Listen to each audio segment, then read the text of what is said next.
Welcome back, everybody. Today we're going deep on a topic that we all think about, Yeah. but maybe don't always want to, and that is retirement. We're going to be focusing specifically on those financial milestones tied to specific ages. Hmm. So think of this as a roadmap, whether you're, just starting out Yeah. or you're already kind of nearing those golden years. Right. And for this deep dive, we'll be looking at a guide from Transamerica focusing on retirement planning. And what's really cool about these milestones is that they often represent opportunities that you might not even be aware of. Okay. So we're going to try to highlight those and help you kind of, sidestep some of those common pitfalls along the way. All right. Let's unpack this thing. So the guide starts with age 50. Okay. And it's not just about getting AARP mail. Right. Age 50 is when those catch-up contributions really kick in. Okay. And it lets you sort of supercharge your savings I like that. as you get closer to retirement. Okay. And we all know compounding is key. But these extra contributions that the IRS allows can make a huge difference over time. So you had me at supercharge, but honestly at 50 I thought I'd be more focused on finally mastering that air fryer recipe Yeah. than worrying about retirement. It's all about balance. Yeah. But seriously, if you think about it this way, Yeah. if you've started saving late or maybe had some setbacks, maximizing those catch-up contributions at 50 Yeah. can be like hitting the accelerator on your retirement savings. Oh, okay. It gives you a chance to make up for that lost time and potentially boost your nest egg. That's a good point. And the guide mentioned something about penalty-free withdrawals at 55. Is that for emergencies only? It can be tempting to think that way, Okay. but there are some things to keep in mind. Yeah. You can tap into funds from some plans, like a 401k or 403b, Okay. penalty-free at 55, Okay. if you separate from your employer in that year. Oh. But this doesn't apply to IRAs. And even with those qualified plans, you still have to consider the tax implications. So not a free pass to buy that vintage convertible I've been eyeing. Probably not the best financial move. Okay. Early withdrawals always come with those trade-offs. Right. And it's wise to consult with a financial advisor to make sure you're not jeopardizing your long-term security for short-term gratification. Duly noted.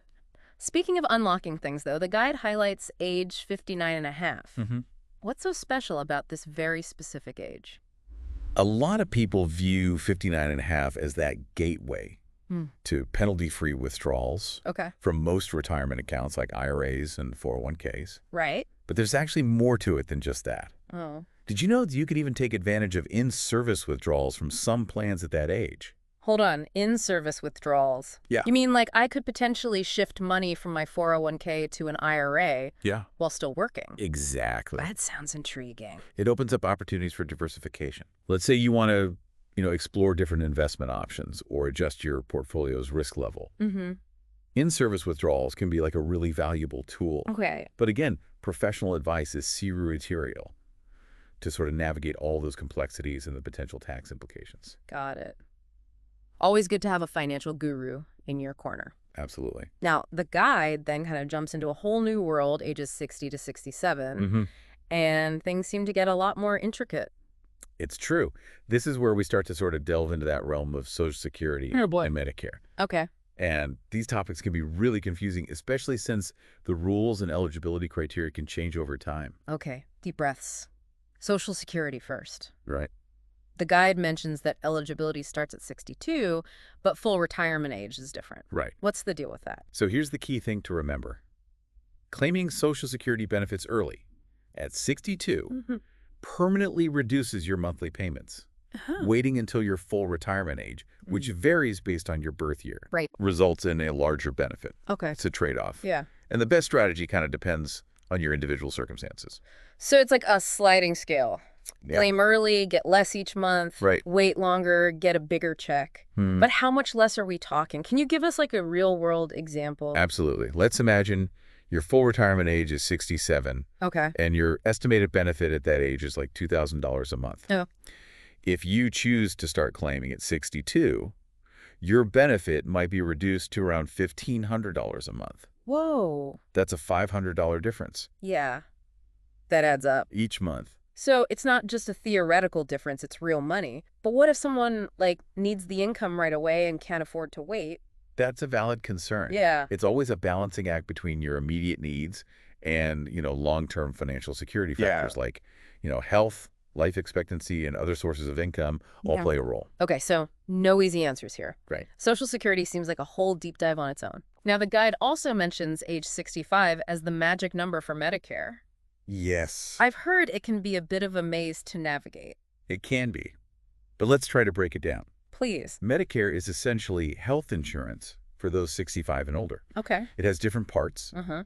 Part A covers hospital stays. Okay. Part B is for doctor visits and outpatient care. Okay. Part D covers prescription drugs. Right. And Part C offers Medicare Advantage plans through, private insurers. So many parts. It's like trying to order from a secret menu. It is. And you don't even know which one is right for you. The key is to really understand your healthcare needs and your budget. Okay. Part A is usually free. Okay. Part B has a premium. Mm-hmm. And the cost for Part C and D kind of varies based on the plan that you choose. Got it. The annual enrollment period is crucial Okay. for comparing and selecting the best coverage for you. So choose wisely and enroll on time. Yeah. I'm sensing a theme here. Planning is key. Yes. Now, the guide also mentions ages 72 to 75. And it sounds a little ominous, the RMD reality. Ooh. What exactly are we talking about? RMDs, or required minimum distributions, Okay. are essentially the government saying, hey, it's time to start taking money out of your retirement accounts. Wait a minute. Why can't I just leave my money in my accounts? It's my hard-earned savings. It is your money. Yeah. But the government wants to make sure they eventually collect taxes Okay. on those tax-deferred funds. Makes sense. The RMD rules aim to prevent, indefinite tax deferral. Okay, so how much am I required to withdraw each year? Well, it's not like a fixed percentage. Okay. The RMD is calculated based on your account balance and your life expectancy, according to, IRS tables. It's fun. And as you get older, the percentage you're required to withdraw generally increases. I see. So it's not a one-time thing. It's an ongoing process. It is. And what happens if I, forget to take my RMDs? Don't forget. Oh, no. There's a hefty 50% penalty. Oh, my goodness. On the amount that you should have withdrawn. Okay. That's a serious consequence. Yeah, that's a good incentive to stay organized. The guide mentions you can postpone your first RMD, though, right? You can. You can postpone it until April 1st of the year after you reach the required age. Okay. However, you'll still need to take your second RMD by the end of that same year. So you're essentially taking 2 distributions in 1 year. Right. Which could have tax implications. Yeah. Double the withdrawals, double the fund, right? But seriously, it sounds like there are a lot of factors to consider when it comes to RMDs. Absolutely. And that's why, once again, professional guidance can be invaluable in kind of navigating all those complexities and developing a strategy that aligns with your goals. All right, I'm starting to see a pattern here. It's all about being proactive, informed, and not afraid to seek expert help. So far, we've journeyed through those early opportunities at age 50, unlocked some possibilities at 59 and a half, and navigated the Social Security and Medicare maze between 60 and 67. Right. And then those RMDs looming on the horizon between 72 and 75. Yeah. But where do we go from here? That's a great question. In the next part of our deep dive, we're going to explore the bigger picture. Ooh. What these milestones reveal about retirement planning as a whole. Stay tuned, folks, because this deep dive is about to get even more interesting. I think so. Yeah. Welcome back to our deep dive into retirement milestones. Last time, we covered a lot of ground, from catch-up contributions to the ins and outs of Social Security and even those RMDs Right. that await us down the line. Right. And while we focused on specific ages, I think it's interesting how these milestones highlight the importance of understanding the big picture of retirement planning. Right. It's not just about hitting certain ages. It's about making informed decisions throughout your working years to kind of set yourself up for success later on. Exactly. Think of it like building a house. Yeah. You need a solid foundation, a well-thought-out blueprint, and adjustments along the way to ensure everything comes together seamlessly. I like that analogy. But let's go back to those years between 60 and 67 for a moment. Okay. We talked about claiming Social Security and navigating Medicare, but the guide also mentions spousal benefits. Right. That seems like a crucial piece of the puzzle for a lot of couples. It is. Spousal benefits can be a real game changer. Okay. Especially for those who may have taken time out of the workforce or have a lower earning history than their spouse. So even if I've been a stay-at-home parent for years, I could potentially qualify for Social Security benefits based on my spouse's work record. Exactly. If you're married, you can choose to receive either your own retirement benefit Okay. or a spousal benefit Mm-hmm. based on your spouse's work history, whichever is higher. That's amazing. It's like a built-in safety net for those who might have made career sacrifices for their family. Exactly. And here's another interesting detail. Okay. Divorced individuals may also be eligible for spousal benefits What? if they were married for at least 10 years and meet certain criteria. Wait, so even if I'm divorced, I could still benefit Yeah. from my EX spouse's Social Security contributions? In many cases, yes. If you haven't remarried before age 60, Okay. you might be able to collect a divorced spousal benefit based on your ex's work history. Wow. And this doesn't affect their benefits at all. That's a relief. I'm sure that knowledge could provide peace of mind for a lot of people. Going through a divorce. And just like with individual benefits, Yeah. the optimal claiming strategy for spousal benefits depends on your age, your spouse's age, your work history, and your financial goals. Right. It's all about finding that right balance. Yeah. Now, the guide also touched on survivor benefits, which can be a sensitive topic, but important to address nonetheless. You're absolutely right. Survivor benefits are designed to provide financial support Okay. to the surviving family members of a deceased worker who is eligible for Social Security. So if my spouse passes away, could I potentially receive a portion of their Social Security benefits? Yes. And it's not just for spouses. Oh, Survivor benefits can extend to children okay. or even dependent parents in certain situations. I had no idea. So even in the face of loss, there's a system in place to help families Yeah, navigate those difficult financial transitions. exactly. And while it's not something anyone wants to think about, Right.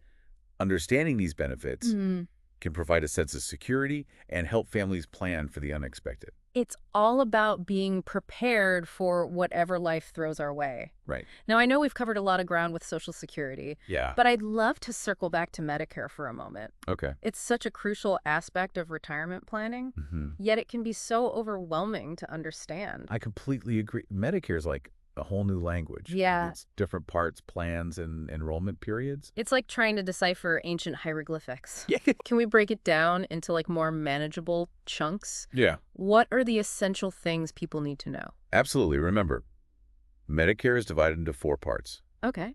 Part A covers hospital stays, and it's typically free. Okay. Part B covers doctor visits Right. and outpatient care, and usually involves like a monthly premium. Okay, so Part A is for those unexpected hospital visits, Right. and Part B is for routine checkups and appointments. Exactly. What about the other parts? So Part C, Yeah. known as Medicare Advantage, Okay. offers an alternative way to get your Medicare benefits. Mm-hmm. Instead of going through traditional Medicare, Yeah. you enroll in a private insurance plan Okay. that contracts with Medicare. Mm-hmm. These plans often cover Part A and Part B services, Right. and they may include additional benefits Okay. like prescription drug coverage. So it's like a one-stop shop for your Medicare needs. And then there's Part D, Okay. specifically for prescription drug coverage. Okay. You can get it as a standalone plan or bundled with a Medicare Advantage plan. It sounds like there's a lot of flexibility and customization within Medicare. There is. And that's why it's so important Yeah. to compare plans carefully during that annual enrollment period and choose the coverage that aligns with your health needs and your budget. It's all about finding the right fit, just like with every other aspect of retirement planning. Exactly. And as we wrap up this section on Right. ages 60 to 67, I think it's crucial to emphasize that this is like a time of significant transition decisions made during these years regarding Social Security. Okay. Medicare and spousal or survivor benefits can have like a lasting impact on your financial well-being. It's a reminder that retirement planning isn't just about saving money. Right. It's about making informed choices that align with your values and Yeah. your vision for the future. Well said. Yeah. And with that in mind, So let's move on to the final age range covered in our guide, okay. those years between 72 and 75. Yes, the RMD reality. Those required minimum distributions that can sometimes feel like a bit of a mystery. That's true. Yeah. But they don't have to be. Okay. Let's demystify RMDs and explore what they mean for you. Lead the way. I'm ready to face those RMDs head on, armed with knowledge Yes. and a touch of humor, of course.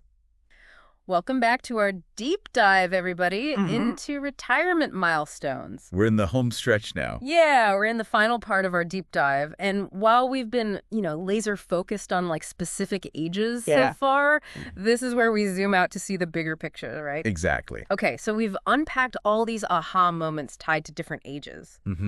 What does it all mean for our listeners who are trying to plan for retirement? What are the big takeaways? I think one thing that really jumps out from this Transamerica guide is the importance of being proactive. Proactive. So I shouldn't just set a retirement date on my calendar and call it a day. Exactly. These milestones aren't just about, reaching a certain age. Yeah. They're opportunities to step back and reassess your financial situation, adjust your strategy if needed, and make sure you're on track to meet your goals. It's like checking in with your GPS on a road trip.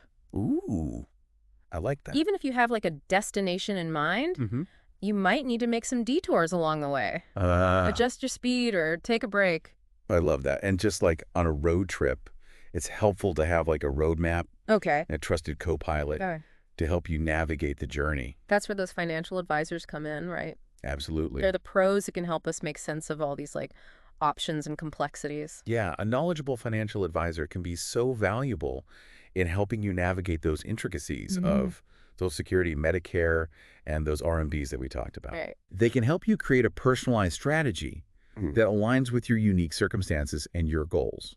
So it's not a one-size-fits-all approach. No. Definitely not. Yeah. Retirement planning is about so much more than just saving money. Right. It's about creating a future that supports your desired lifestyle, your values, and your aspirations. It's about having that freedom to pursue your passions, spend time with loved ones, Exactly. and maybe even finally master that air fryer recipe. There you go. So what are some practical steps that listeners can take right now to start building that future? Well, the guide suggests starting with a clear-eyed assessment of your current financial situation. It's all about taking inventory. Okay. Where do you stand financially?